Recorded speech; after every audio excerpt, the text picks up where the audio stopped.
Jeff Sachs is the university professor and director of the Center for Sustainable Development at Columbia University, where he directed the Earth Institute from 2002 until 2016. He is president of the UN Sustainable Development Solutions Network, co-chair of the Council of Engineers for the Energy Transition, commissioner of the UN Broadband Commission for Development, academician of the Pontifical Academy of Social Sciences at the Vatican, and Tan Sri Jeffrey Chia, honorary distinguished professor at Sunway University. He has been special advisor to 3 United Nations Secretaries General and currently serves as an SDG advocate under Secretary General Antonio Guterres. He spent over 20 years as a professor at Harvard University, where he received his BA, MA, and PhD degrees, and he has received 42 honorary doctorates. His recent awards include the 2022 Tang Prize in Sustainable Development, the Legion of Honor by decree of the President of the Republic of France, and the Order of the Cross from the President of Estonia. His most recent books are The Ages of Globalization, Geography, Technology, and Institutions, and Ethics and Actions for Sustainable Development. Professor Sachs, welcome back. We look forward to whatever time you can give us today. Thank you very much. Thanks to everybody. Welcome to a new school year and to the global classroom. Let me speak for maybe 20 minutes or 25 minutes and then have some time for questions or comments from anywhere around the world. And I love the fact that we are all together from around the world. I see China, Botswana, Madagascar, many other places. Please add in the chat where you're zooming in from so that everybody can appreciate how interconnected we are and how lucky we are to be interconnected in this way. This global classroom dates back, I think, around 15 years now. Lucia will be our historian, but I think it's around 2009. At the beginning, Zoom was not exactly what it is today, so we had an operator. We called each campus. We had a moderator needed. That was better than my first Zoom call, first video call, which was in 1996 with connecting the Indian finance minister with Harvard University at the time, and it took 3 weeks to set up the call in advance. But I thought it was a miracle that we had a video call live from India to the US at the time. So we're becoming more and more interconnected. But at the same time, the tensions in the world are actually rising, even as we're becoming more interconnected. I would not have expected this exactly, but we've reached new geopolitical tensions at a time when we should be able to solve problems more readily than ever. But we're just not very good at that problem solving. The idea of the global classroom from the beginning was to work on the problems of sustainable development, and that became even more relevant in 2015 when the UN member states, the 193 governments that are members of the United Nations, unanimously adopted the Sustainable Development Goals. That gave us a clear framework for action as a global classroom and as a global network of universities committed to achieving sustainable development. And that's the context that I'd like to open with, because it is the context for your studies, your program, your intended career path. So let's start with the most basic point. What is sustainable development? It has many definitions. The term was first popularized by the Brundtland Commission, headed by then Prime Minister of Norway, Gro Brundtland, in 1987, which said sustainable development means that the current generation meets its needs in a way that enables future generations to meet their needs. So, in other words, the current generation should operate in a way which does not destroy the life support systems of the planet and thereby worsen the conditions of future generations. By today, sustainable development is usually phrased in a different way. And the way I like to think of sustainable development is as simultaneously achieving 4 objectives. One is prosperity. The second is social inclusion. The third is environmental sustainability. And the fourth is peace. So I regard sustainable development as 4 simultaneous objectives.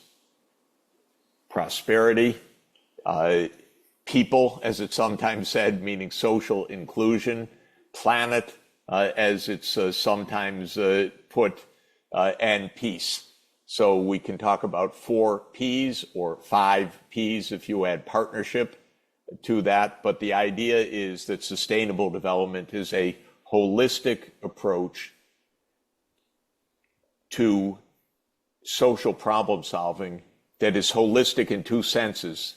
The objectives are holistic in that they span economic, social, environmental, and geopolitical objectives.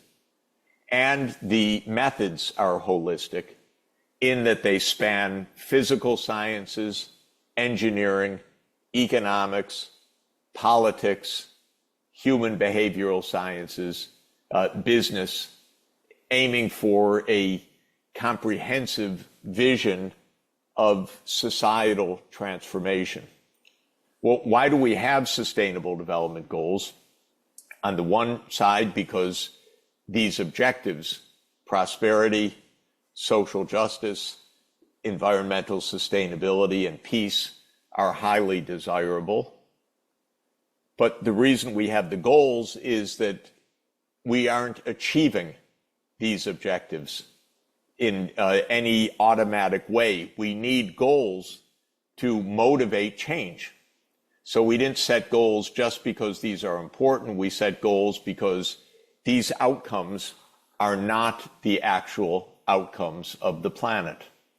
If you talk about prosperity, there is widespread prosperity in the world, in that most of the world lives well above subsistence levels, but roughly 1 billion of the poorest people live at subsistence in a world of 8 billion people where most people live above subsistence. So the biggest challenge when it comes to prosperity is not to make the rich richer, but to make the poor able to live decent lives, to meet basic needs. And SDG number 1, of course, is to end extreme poverty. And all of the economic SDGs are really to achieve basic standards. SDG 2, basic nutrition. SDG 3, health coverage for all. SDG 4, education at least through upper secondary level. SDG 6, access to water and sanitation. SDG 7, access to energy services. SDG 9, access to digital services, and so on. So the first prosperity challenge is that we have a world that has advanced technologies, a lot of high income in the world, but we have poverty in the midst of plenty. The social inclusion challenge is that even in the rich societies, there are significant gaps between rich and poor. There are minority communities that face discrimination, exclusion. There are geographic regions that are left behind or are in desperate crisis because of climate change, for example. So social justice does not come automatically from a market economy or from the kind of system we have. The environmental crises, as you know, are becoming ever more urgent, and pervasive. And there are at least three major environmental crises: the human-induced climate change, the loss of biodiversity, and the pervasive chemical and waste pollutants, including the plastic pollutants.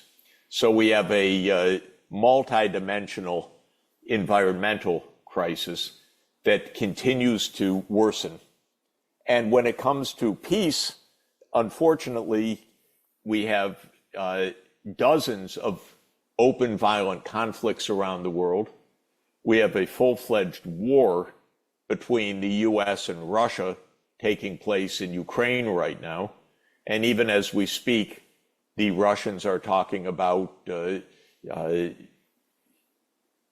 elevating their nuclear arms doctrines, which would make the world less safe for nuclear weapons.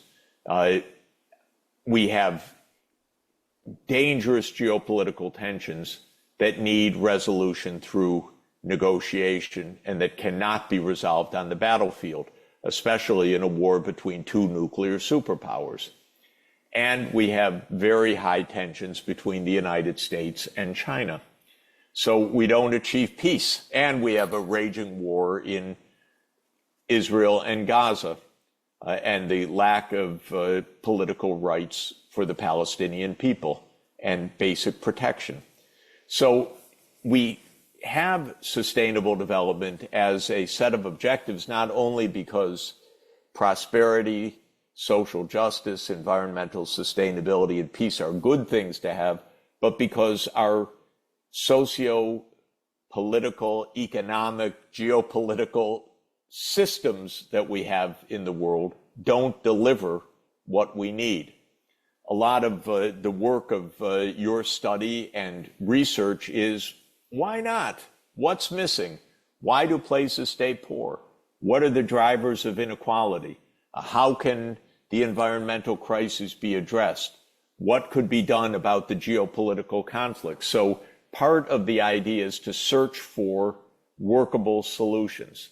That's my approach in the UN Sustainable Development Solutions Network. I'm trying to find, what can we do? How could we end the Ukraine war? On what terms? How can we achieve a two-state solution in Israel and Palestine? Or whatever issue you want to take up. How can we decarbonize the energy system? What to do? And then is the practical issue of actually doing the things that need to be done, whether it's the art of management, of social transformation, whether it's the art of creating policies that support the changes needed, whether it is the art of mobilizing financing in order to pay for the investments that are needed to make these changes. That's all part of the implementation challenge. So the SDGs were adopted in 2015. They span these four areas of concern. As I said, SDGs 1, 2, 3, 4, 6, 7, 8, and 9, I place into the economic bucket. SDGs 5 and 10, I place into the social category. SDG 5 is gender equality, and SDG 10 is reduced income and wealth inequalities. And then SDGs 11, 12, 13, 14, and 15, I place into the environmental category. SDG 11 is sustainable cities. SDG 12 is circular economy. SDG 13 is climate safety. SDG 14 is sustainable marine environments. And SDG 15 is sustainable land environments. And then I put SDGs 16 and 17 into that fourth bucket of peace, because SDG 16 calls for peaceful and inclusive societies, and SDG 17 calls for global partnerships. Every year, the Sustainable Development Solutions Network issues a Sustainable Development Report, which you can find online. So you just have to search SDR, Sustainable Development Report, SDS, and then space SDSN, and you'll find the landing page for the Sustainable Development Report. And that report has data for all, it's not all, for I think it's around 160 countries right now that have the data to look at progress towards the SDGs. And you can download the databases, which will be good for your papers and studies. You can compare countries across the region and so on. This year's report is rather clear that the world's way off track to achieve the SDGs as they were set. They were set in 2015 with specific, monitorable, measurable outcomes as targets in 2030. And we're not going to make it. It's clear. Most countries will achieve very few, if any, of the 17 SDGs or the 159 specific targets that are allocated across the 17 goals. That's a drama.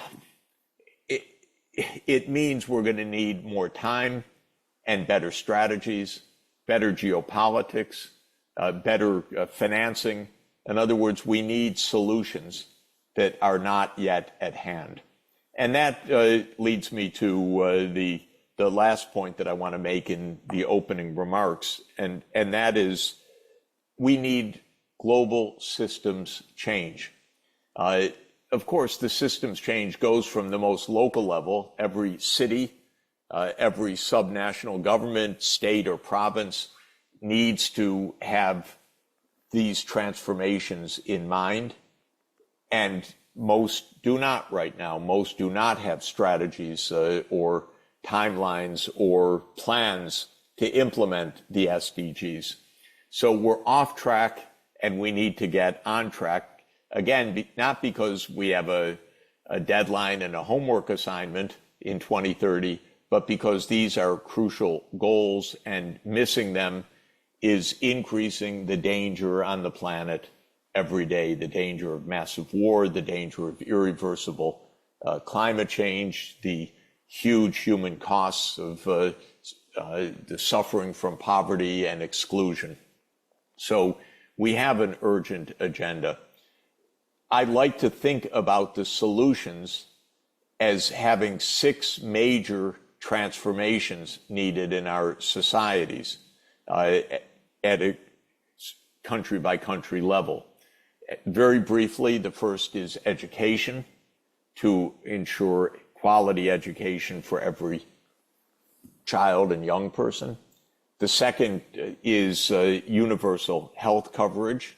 So these are straightforward objectives, but complex to achieve.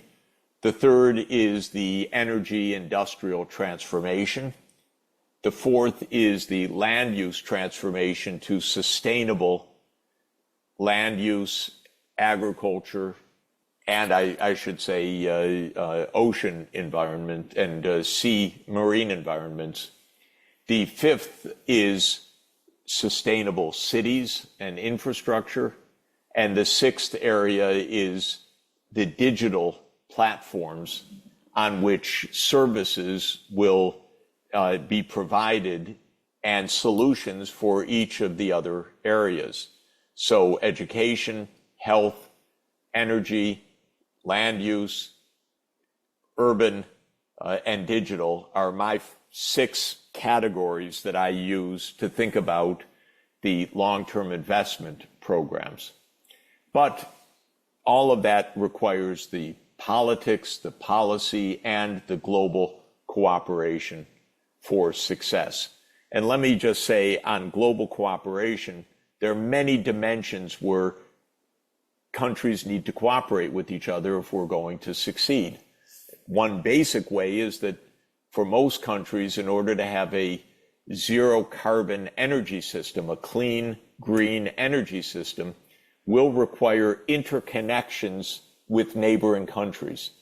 Because if you are depending on intermittent wind and solar and hydro and geothermal power, you want to be interconnected with neighbors because your power sources are temporary, they're intermittent, and by having a larger interconnected grid, then you balance the system more effectively.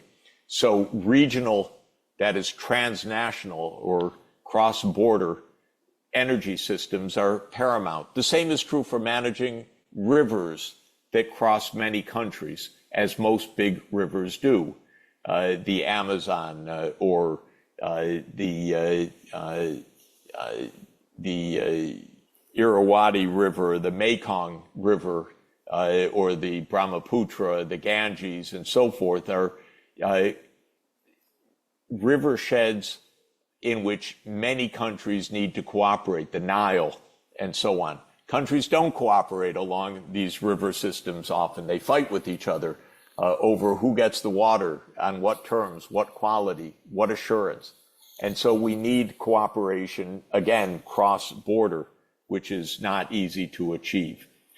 This is one reason why I look to the UN as essential, because the UN not only sets the global agenda, not only hosts the major treaties, but is actually supposed to create institutions to implement successfully, or to help national governments to implement institutions like UNESCO for education, science, and culture, World Health Organization, the International Telecommunications Union, FAO, Food and Agriculture Organization, and so forth. So these agencies are multilateral institutions that are charged with supporting the global system in a coherent way. And on the financial side, the so-called Bretton Woods institutions, the IMF and the World Bank, which are part of the United Nations family, though they're not typically called UN institutions, but they are part of the broad multilateral UN family, have a unique role to play on the financing side. So part of the answer to achieving SDGs is also at the global scale. And that's why an upcoming meeting that everyone should pay attention to, which will take place in 3 weeks on September 22, 23 at the UN, is so relevant for your classwork and for sustainable development and the SDGs.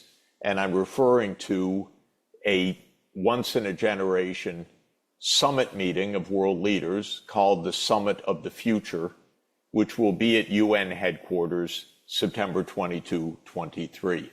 And before that, we'll have a pre-summit, which you can follow online at Columbia University on September 2021.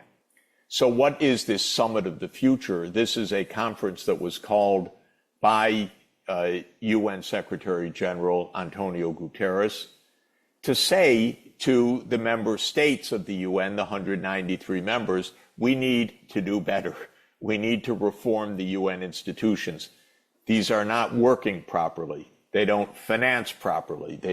They don't have implementation powers properly. We don't have international multilateral cooperation properly. We have too many wars.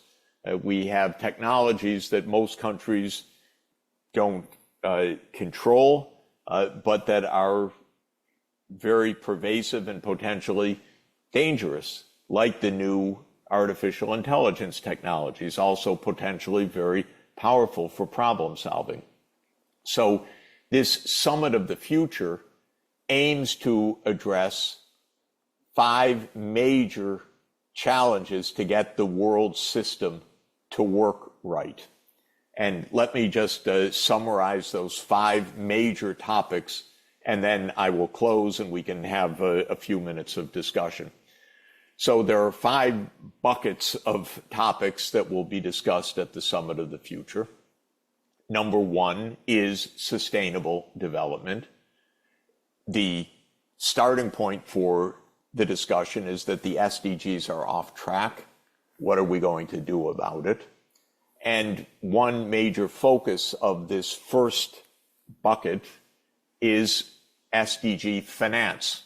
The idea that countries need large-scale financing to achieve sustainable development, but they can't get access to capital on decent terms. And this is especially true of the poor countries, which pay huge risk premia compared to the rich countries when they go to borrow as governments. So Japan may pay 1% interest on a 10-year loan. Germany, 3% interest on a 10-year loan. The United States, 4% interest on a 10-year loan. But Ghana, maybe 12% interest or 15% interest. And so this is an absolute barrier to sustainable development. So topic number 1 is sustainable development and financing sustainable development. And just as a parenthesis or a footnote, the UN will have a major meeting next year, June 30 to July 3 in Madrid, called the Financing for Development Summit, which will take on the question of SDG finance. The second bucket for the Summit of the Future is war and peace. And obviously, the world is in the midst of tremendously widespread violence. There are headline wars in Ukraine and in Gaza. And then there are many, many, many wars, like in Eastern Congo, or in Somalia, or in Sudan, that don't even make the radar screen in the international media, but are killing millions of people over the years. And so this war and peace challenge is huge. It's become even more dramatic because of direct great power confrontation, which some of us thought had gone away with the end of the Cold War, but now it's back, and it's even being called Cold War 2.0. And it's not just a Cold War, unfortunately, it's a hot war in Ukraine right now, because that's really a war between the US and Russia. I have many views about that. I want the big powers to back off from each other's red lines. In other words, I want the big powers to give space to each other, because if they're right up against each other in borders or in conflicts, whether it's Ukraine or Taiwan or other topics, they're going to go to war with each other, and we can't afford that. We can't afford the risk of nuclear war, especially between the major powers. So this is the second topic that is on the UN agenda. The third topic that is on the Summit of the Future agenda is advanced technologies. We have very rapid advances across a range of technologies, and one would normally say, great, terrific. We have ChatGPT, we have large language models, we have generative AI, we have advanced biotechnology, we have mRNA vaccines, we have geoengineering, we have space technology. Great, except almost every technology can be weaponized or misused or exploited for evil purposes by private companies. And so the governance of these technologies is very problematic, to say the least. Who really controls AI? Well, if anyone, maybe Microsoft, so-called OpenAI, which is closed AI. There's a lot of secrecy. What are they really doing? How are they using our data? What kind of surveillance? We know that the big tech platforms work with the security services to censor information. I don't like it. it's so hard to understand the truth because our governments lie to us all the time. So we tend to look for social media. And then on the social media, now we know from Mark Zuckerberg and others, oh, well, we're cooperating with the CIA or the FBI or others to limit or the White House to limit the information. So this is a third major challenge is these new technologies. And I happen to believe that the COVID pandemic probably came from a laboratory created virus. I think the evidence is now quite strong on that point. Nobody's sure, but I think it's probably true. That's, by the way, alarming that it even could be true. But there was a lot of dangerous research underway to manipulate SARS-like viruses. And my belief is they created one called SARS-CoV-2 that brought the pandemic. Then, of course, the governments hide whatever they were doing, so we can't be sure. There's secrecy, classification, lies, and so on. So this is the third bucket, is what to do with these advanced technologies. The fourth bucket of the Summit of the Future is youth and future generations. You guys, younger people, the world's changing so fast. How should young people be engaged? What should be the education systems? I think, by the way, you're really lucky to have a global classroom. Try to figure out during the year how to talk with each other, how to listen to students from different parts of the world, listen to what the concerns are, have some joint projects. The world is interconnected, but we can't seem to talk with each other very well. We haven't figured out how to do this properly, but I like the global classroom as a laboratory for that kind of global interaction. So consider yourselves a United Nations.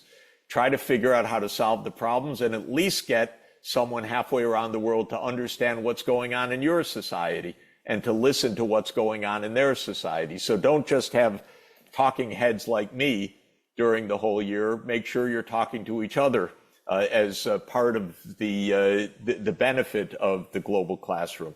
But all of this is to say that the fourth bucket of this Summit of the Future is youth and future generations.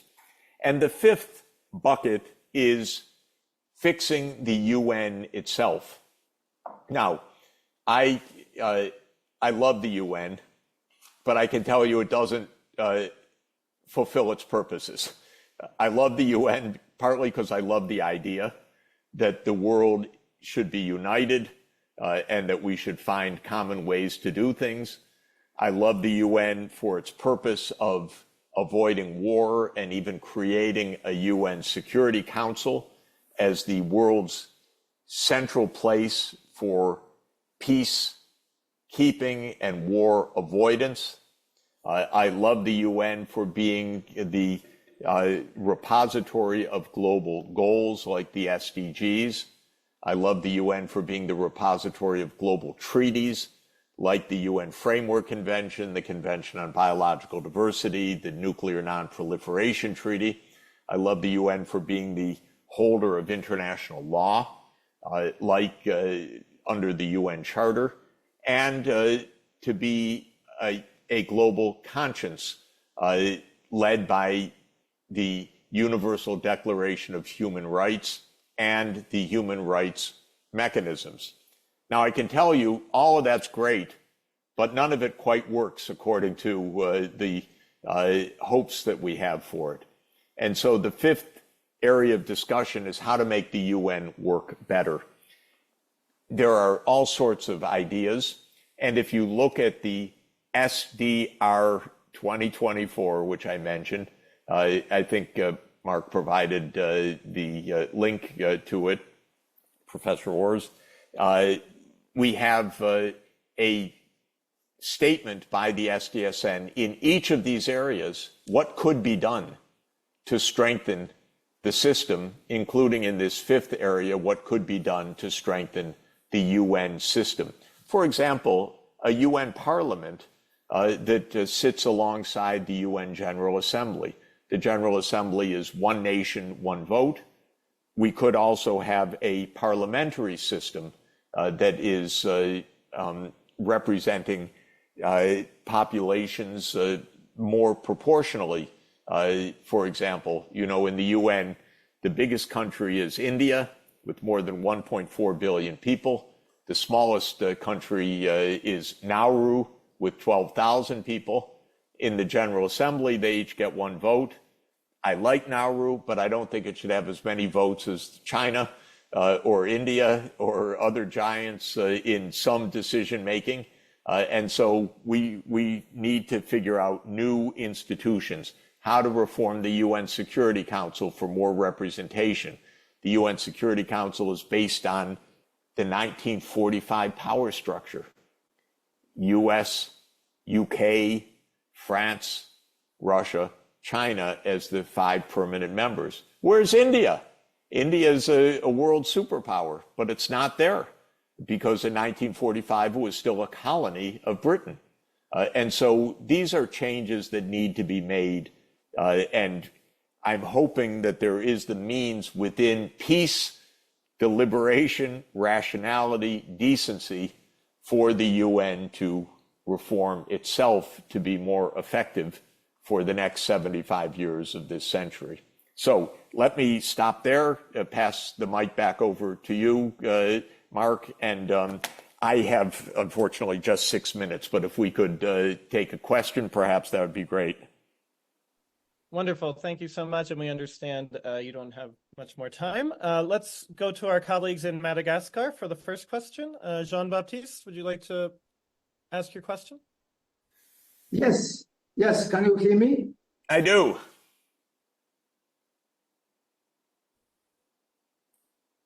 Hear you well. Can you hear me? Yes. Yeah. So come back to your sustainable development and financing for development. Aside fighting against climate change and global warming, the country is still in a difficulty. So to boost our economy, we extract our fossil fuel. So I would like to ask your recommendation. Is it good for us to extract our fossil fuel? This is my first question. Yeah, that's a dear professor. Thank you. That's a great question. Probably the answer is yes for a while, but also with a transformation of Madagascar's energy system domestically to use solar power, to use wind power. But to answer your question, what's really important is to do a study of what Madagascar's options are. What are the alternatives? When I look at that question, say for the United States, we have a team that does scenarios between now and 2050 with different scenarios for the US energy system. And one says, should we have nuclear power? Well, scenario 1 includes nuclear power. Scenario 2 excludes nuclear power, and so on. And I think for Madagascar, it's not an all or nothing proposition. It's what is the right medium-term policy. Now, I say Madagascar is extremely poor. It needs development. Its effect on the global climate is tiny. So using its fossil fuels could make sense. Even the fossil fuel production, though, could damage the Madagascar environment just the way that fossil fuels are produced, by the way. So it's not even a global problem, it's a national problem. Will it lead to deforestation? Will it lead to marine pollution? Because Madagascar is a beautiful, unique ecosystems, and it could be damaged by the oil industry. So you definitely don't want that to happen. Madagascar's value with biodiversity, tourism, and so on is much greater than the fossil fuels. So you want to make sure the fossil fuels also don't wreck the local environment. So these are questions maybe you could take up in the course of the semester and give us a report at the end of the semester. Does it make sense? What is a good energy strategy for Madagascar? What should the energy system look like in the year 2050? What should Madagascar's economy look like in the year 2050 to be out of poverty, to be prosperous, but to have the rainforest intact, and to have the lemurs thriving? Madagascar has a lot of unique biodiversity. We want you to protect it. Also, we want you to tell us how the world can help Madagascar to protect it. Great, thank you very much. And I hope we have time for one final question. Sure. From Jose Yepes. Jose? Thank you very much, Professor. Professor Sachs, how does government... Jose, where are you from? I am from Peru, but I'm living in Finland. Mucho gusto. How does government corruption and bureaucracy in developing countries can affect the practical implementation of the Sustainable Development Goals? Well, the main issue of corruption is not only the loss of resources and revenues, but the impossibility of having a long-term plan for anything. When ministers are corrupt, they say, I'm going to be here for a couple of years. If I'm lucky, I won't get arrested. I may have to flee the country, so I have to keep my money abroad. And long-term projects, well, only if it fills my pockets in the short term. And so, governments don't think about the right things. So this is absolutely the biggest problem. Now, how to correct that? First, I think governments have to present long-term plans to the public and to themselves and to the world community. So everything I preach is, what is your long-term strategy? And because then it forces the government to think in the long term, to hire people who are competent, that can do this, to engage with the universities. And then there's also at least some measure of accountability. Hey, you said this is our strategy, not that. And so governments have a certain level of accountability for this. I think the lack of long-term planning is, to my mind, one of the biggest ills of our governments. And I think the second is the lack of cooperation with neighbors. Because, if you're cooperating with your neighboring country, also, your neighbor doesn't care about your corruption. Your neighbor cares that you fulfill your part of an agreement. And so it's another mechanism to keep a government doing what it should be doing rather than getting rich in the short term. Thank you. All right. Thank you so much, Professor Sachs. We know your time is limited today. We appreciate all the time you were able to give us and hope to see you back. Thanks a lot. I hope I can come back later in the year so I can hear the results of the work of all of the schools. Wonderful. We'll try to get you back on our last day. Thank Wonderful. you. Bye-bye, everybody. Have a great semester. All right, everybody. So Professor Sachs is logging off now. Usually our speakers will stay for the full hour and 15 minutes. Professor Sachs has very, very tight schedule. He's doing a lot of work preparing for this Summit of the Future and the pre-Summit of the Future. We actually got a decent amount of time with him this year. Some years we don't get even 45 minutes, but we love to kick off our semester with him. He did found this program, this Global Classroom, and has done so much work over the years. So we really like to kick it off with him. We'll spend the rest of today's time doing a little bit of overview of the Global Classroom and talking a little bit more about the Summit of the Future. But just so you know, in the future, usually we will have more time for Q&A with our speakers and just generally more time with our speakers. So very quickly, my name is Mark Orrs. I'm the facilitator of the Global Classroom. I was actually the TA for the course way back when it started in 2009. So we're in about 15 years to the Global Classroom. I was studying under Professor Sachs, where I received my PhD in sustainable development. I am now a teaching associate professor at the Colorado School of Mines in the Department of Engineering, Design, and Society.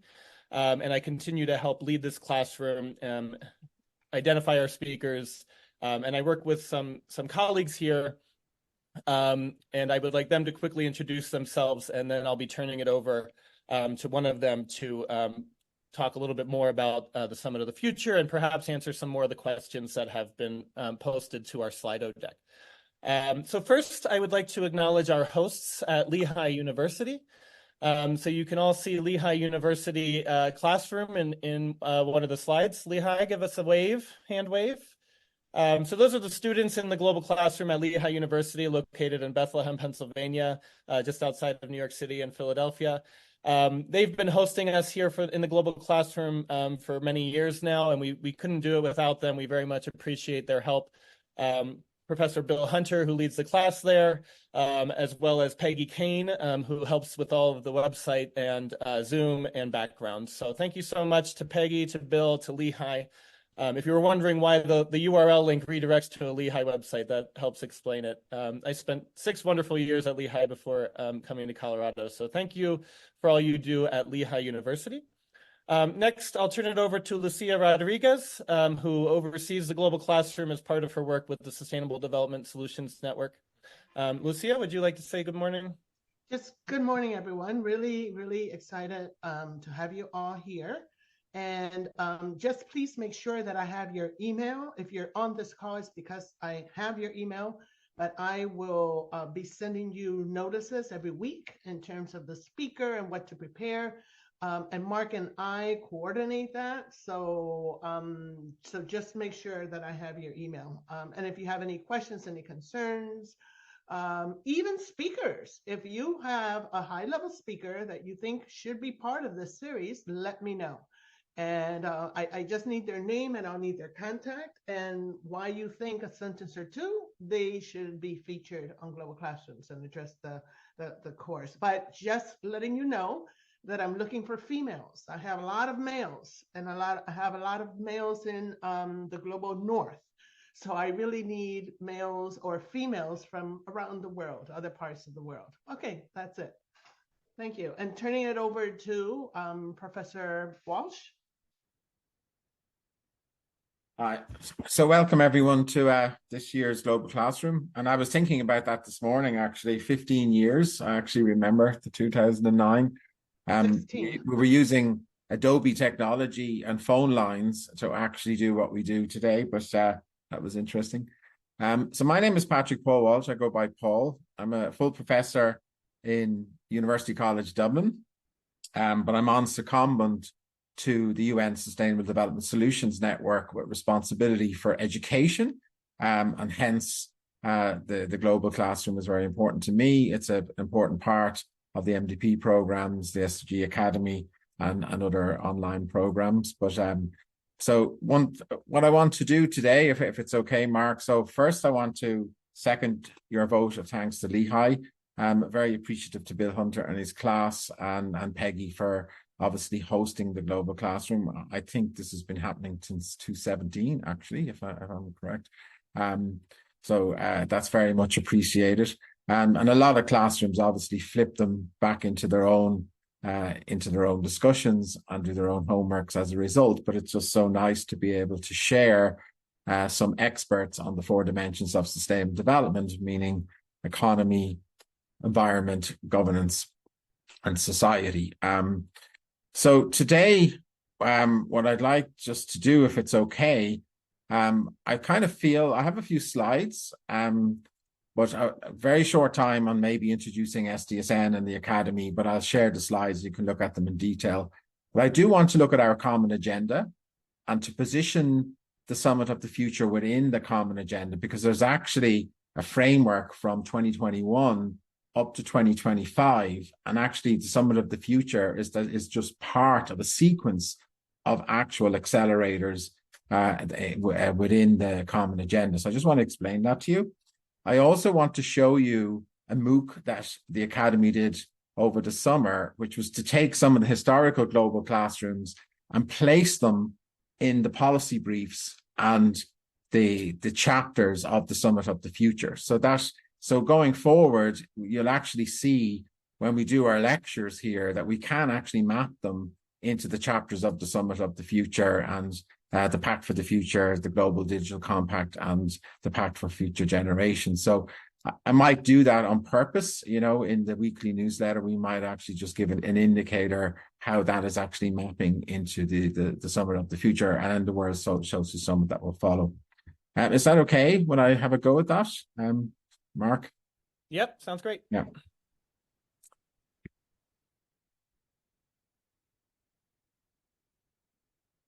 So hopefully you can see my slides. So I will share these. So I'll send these to Mark and he can somehow put them up on the wire or whatever, just to, it's just introducing me.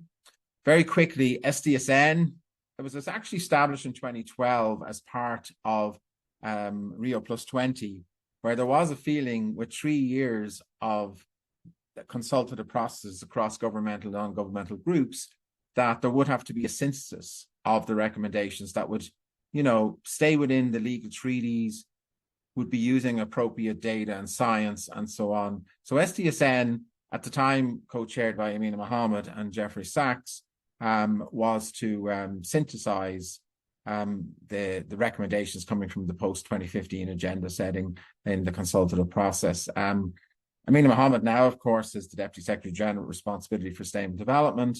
And SDSN is more like a think tank that reports to her. And its role is really thought leaders and academics trying to mobilize partnerships to implement the SDGs at all levels of governance, meaning global, regional, national, and community level. There's about close to 2,000 individual members, but really the powerhouse comes from about 65 country chapters. We have offices in Paris, which do a lot of the index stuff that Jeff was talking about, the SDG dashboards and index. We have the SDG Academy, which is based actually in New York, Paris, and Kuala Lumpur. But that's what SDSN is. So there's the website, look at the resources and see how you get on. But it actually, it hosts obviously the global classroom as well. The Academy originally was just to create content. It was very loyal to the SDGs and the Paris Agreement, but it really wants to focus on science, policy, practice interface. And it really was an upskilling and reskilling, even of the whole UN system, because people who worked in UNICEF, with children didn't necessarily know how to integrate environmental issues into their day-to-day. So there was a sense we had the Ages of Globalization, or the Ages of Sustainable Development, with Jeffrey Sachs was the first course, and then one of the, I think the third or fourth course was Rockstrom's Planetary Boundaries, and we've continued. So there's about 50 courses up there. The one sort of lesson, we had to hit a milestone this year where we had 1 million learners. So since our 10-year, we're in business 10 years. Of course, 1 million sounds a lot, but actually we're trying to get to 7 billion or 7.5 billion. So this is not, this is the challenge that we have. But one thing we're starting to do is to start to mobilize content into university degrees, into government departments for upskilling and training, into corporate HR departments for upskilling and training on the SDGs. So just because content is free, it doesn't mean it's actually used unless somehow there's a structure, a community of practice like the MDP that would actually put it together and would make use and obviously get it accredited for a degree and so on. We do work on other communities apart from the MDP with Mission 4.7 and our OER knowledge project with UNESCO as well. And we are getting more involved in thought leadership in sort of blogs and UN events and stuff, just to remind people how important education is and to remind people about professional training and upskilling. Because if we had all the money and all the will in the world to implement this project, if we don't train people in government and corporates and civil society, we will not be able to implement this project. Okay. I'm going to talk the most popular course this year was our Living Amazon course. I think it's done beautifully. Hopefully you'll have a look at this. There was the science panel for the Amazon, which made very nice recommendations about the future of the Amazon. Very good, very loyal to science policy practice interface. But also we started for the first time to use footage given to us from local communities and drone footage that we actually integrated into the MOOC to make it quite a spectacular production in some ways, given that we went on location. And then I'm going to talk a little bit about this course, Revitalizing Multilateralism for a Sustainable Future, which is really ordering some of the work in the global classroom into the chapters of the Summit of the Future, which will be gobbled, as we say, on September 22nd in New York in the Summit of the Future. Just to say, you know, there's nothing, in some ways, everything is an evolution in the UN. Everything can be traced back to the Charter in some ways, or governed by the Charter. One kind of disappointing aspects of the Summit of the Future was people said that they would not make recommendations to reform the Charter. That's kind of the foundation document of the legal framework. And unfortunately, because it's so many years ago and there was only a few members who set it up, it does restrict the parameters under which you can talk about reform or what you can do. But anyway, that does, like in any organization, your mission statement or your statutes or your statutes of a university, for example, would govern what you're going to do. And that's why the Charter is important. Of course, the Declaration of Human Rights, and Jeff meant the Brundtland Report. I've mentioned Rio Plus 20. And of course, we've had the adoption of the SDGs, the Paris, and now we obviously have the Montreal Ki-Moon Biodiversity Frameworks agreed last year, which were a bit late because of COVID. But just the thing I wanted to talk about, though, is that, like, what is the common agenda then? Okay.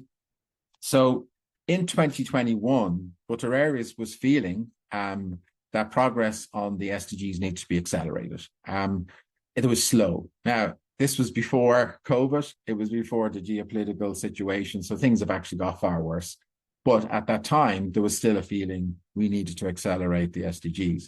And he actually was going to focus on things like finance for sustainability, like what I would call the means of implementation, the enablers, the accelerators, like finance, education, partnerships, technology, governance reform, etc. So the focus was on the common agenda, and he set out a sequence of summits. So the first summit was the Transforming Education Summit in 2022, to really put education and training as the enabler of all the goals and all the targets in the SDGs. There was a midpoint review last year, and it was in some ways a small miracle that all 193 countries signed up to a political declaration, which recommitted all countries to the SDGs and the SDG framework. And this was amid, obviously, political tensions where any country, just for the hell of it, could have started vetoing and not signing up to the SDGs. But that's not true. I think the bureaucrats, the academics, civil society all made sure that we would recommit to the SDGs and the framework. So that political declaration is quite important, and I have it on the slides here.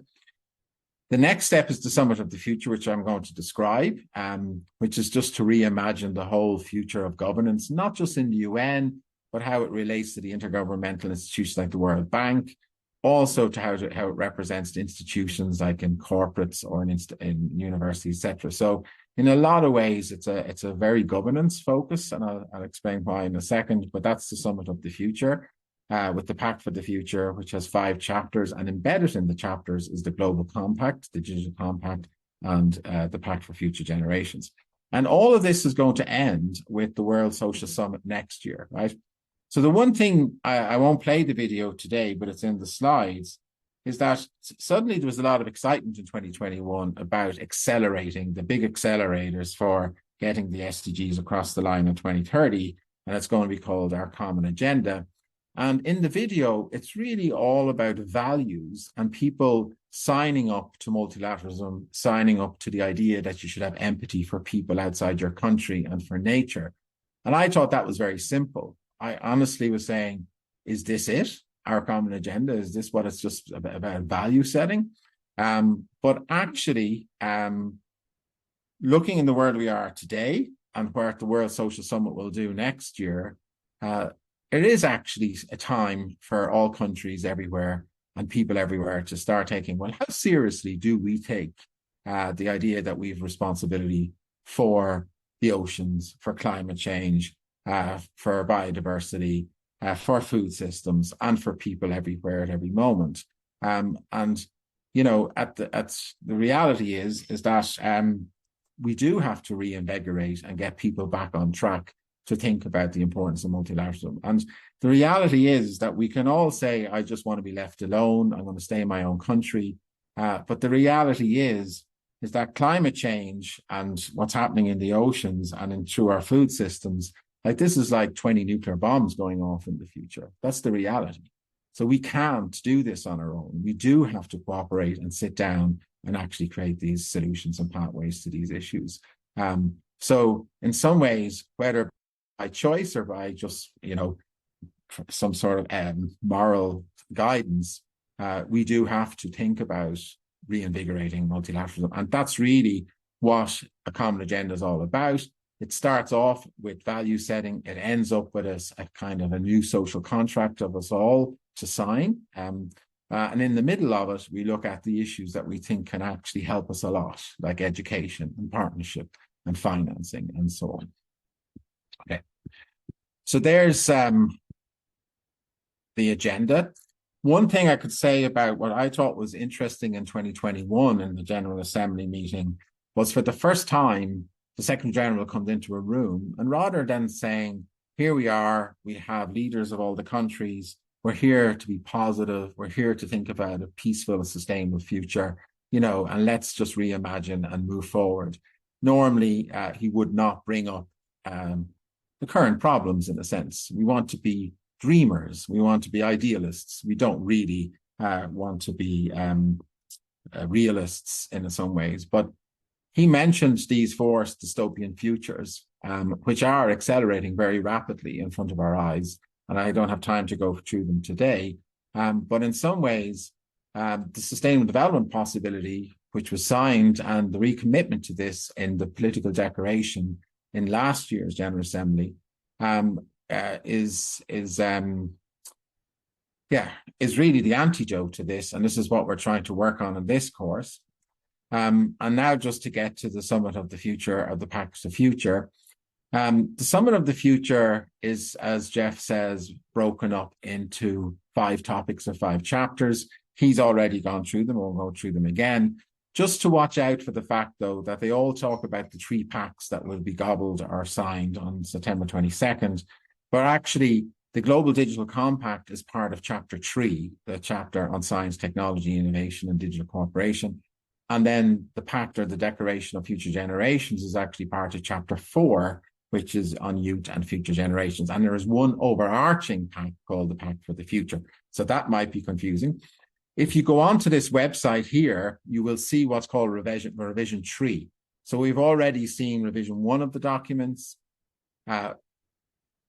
which was what we noticed was that open science and the like wasn't in it. So there was a lot of consultation with civil society and meetings in the HLPF. Then we had revision 2, where, say, open science was put back in. I see in revision 3 that open science is still there, but actually there's still going to be negotiations and people saying put stuff in, take stuff out, and before it actually can be agreed by 193 nations on September 22nd. So the revision 3 of these pacts is now up, and you can read them, and they have actions. What's nice about this is that each and every one of these chapters actually has a set of about 20 actions that it wants the stakeholders of the world to try and implement. So in a sense, they could guide you in your projects and the things that, like in their wisdom, all governments of the world think these are the actions that you should be considering or taking, and they're outlined. So I'm going to stop sharing this, but I just want to share the course, and then we can maybe look at take more questions. So if you go to edX, and of course, this is the SDG Academy on edX. We have our 50 courses, but one of the courses, which I put together over the summer, is called Revitalizing Multilateral for a Sustainable Future. And I just show you the syllabus or the structure of it, but it's not unlike the global classroom, actually. So I introduced the Common Agenda, but also just to give the background to the SDGs and the transformations. We actually took the best of Jeff Sachs over the few years in the global classroom. So he maybe spot that his tie is changing or his glasses are different in different sections. But the idea was we wanted to get a good summary of his introduction to sustainable development, which we take here. I think next week we've Jan Gustav back. So he gives a wonderful introduction of how the institutions of the UN evolve, and particularly how stakeholders have begun to participate and be part of the UN structure. What I do for each chapter is the Secretary General in our Common Agenda actually had a policy brief for each of his 12 or maybe 11 policy briefs. So what I do is I summarize the policy briefs, 4 and 6, if you like, for financing. Then what we do is we start to look at Jeffrey Sachs at COP28 did a little talk about financing sustainable development, which was nice. From the global classroom, we have Phoebe Katori, Glenn Gal goes back this year as well. And we also put in Tony Annette here because it's just a little bit about the ethics behind economics. It actually is important as a foundation for the way you think about financing sustainable development. And then, of course, we do some quizzes and so on. Chapter 2 is peace and security. I'll try and go a bit faster here. So again, I give you the Secretary General's policy briefs on that.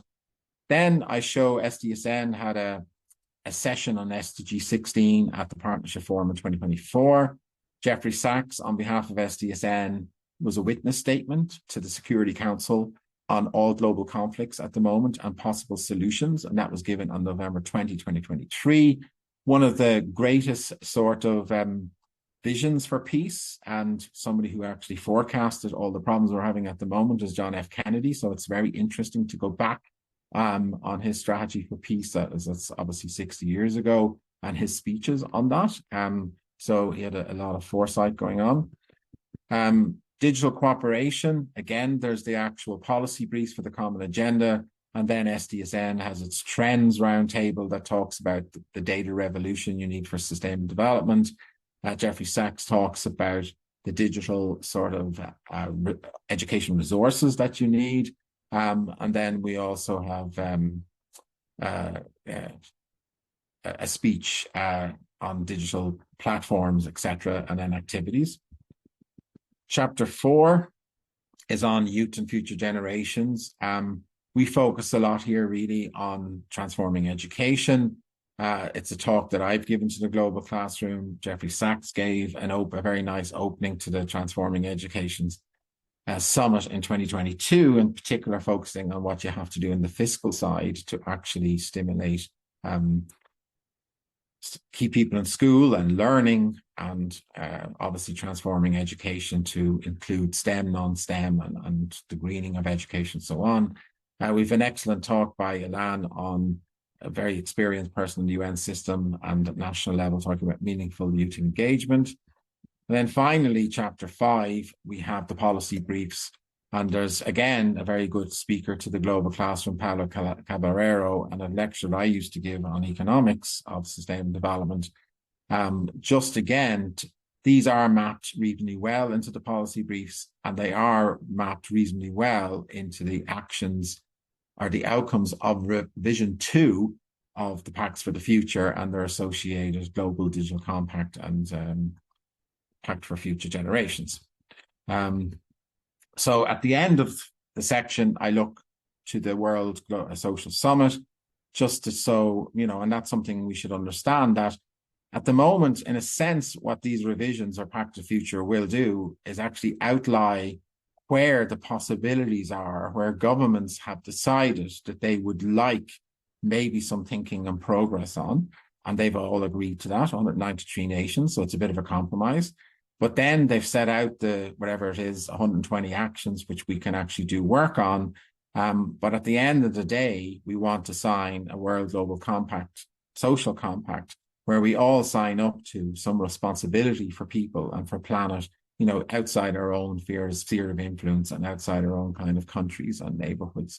And that really is what the Common Agenda is all about. And we are actually moving through these key summits to get to that point of a recommitment to multilateralism in our everyday life, which is really not there at the moment. And it's actually quite needed for global peace and sustainable development. Okay, I'll stop there. Great. Thank you so much, Professor Welsh. We are running out of time for today. So just a couple quick announcements for next week. We will have Mr. Jan Gustav Strandenaeus. Readings will be posted by tomorrow at the time when we'll send out our weekly email. In that weekly email, we'll include a recording of today's presentation.